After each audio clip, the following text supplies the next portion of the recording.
My house has always felt pretty cold.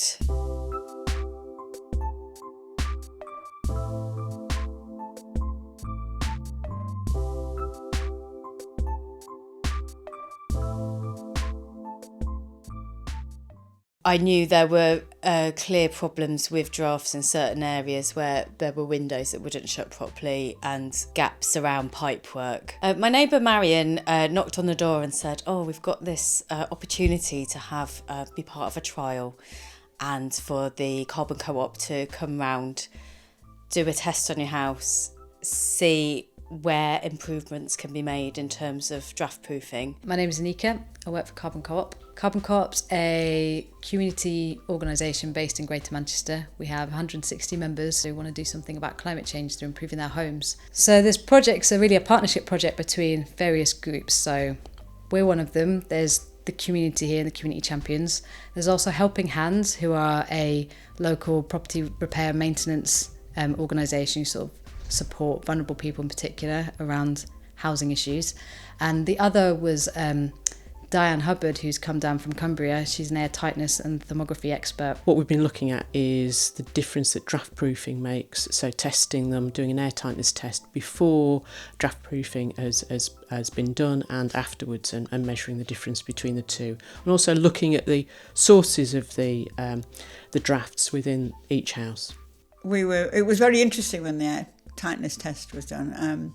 Diane uncovered one or two areas where there was a lot of cold air coming into the house, which we would never have known otherwise, particularly in the kitchen where it was hidden away behind the cupboards. And I actually went on one little excursion to see a retrofit that people had done, other people, which was very interesting, but I was aware it involved a lot of work. And if we'd had to pay somebody to do it, we wouldn't have had enough money.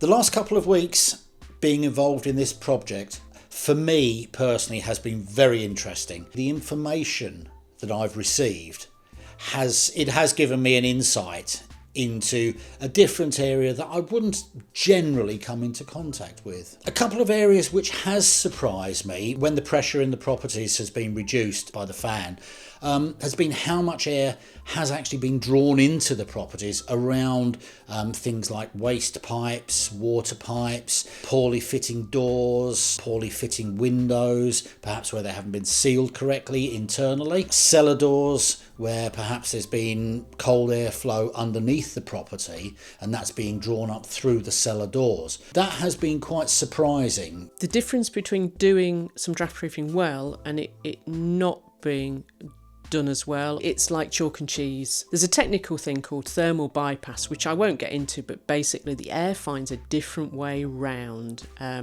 So what you could find is that the draft proofing is just completely ineffective if it's done poorly. So really, Carbon Co-op's raison d'etre is to do something practical about climate change.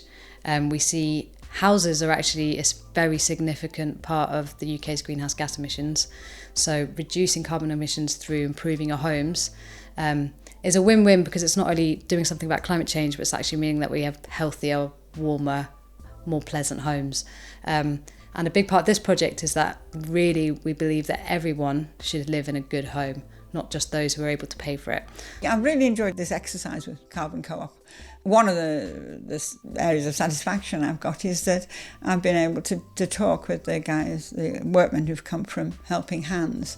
They've been there to discover the problems that we've got with a leaky old house that was rather drafty, and how even work that's been done on the house quite recently over the last 30, 40 years has not necessarily helped. It may have done the opposite, so there were little gaps that they've been able to sort out. And I'm sure they're now much more aware of how small things can make a difference.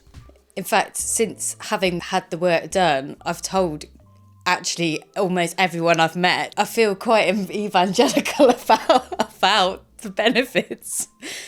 Because a lot of people I know live in Victorian Edwardian houses and don't have, a massive amount of money to deal with big improvements, that just knowing that, you know, just sorting out those small things will have an effect.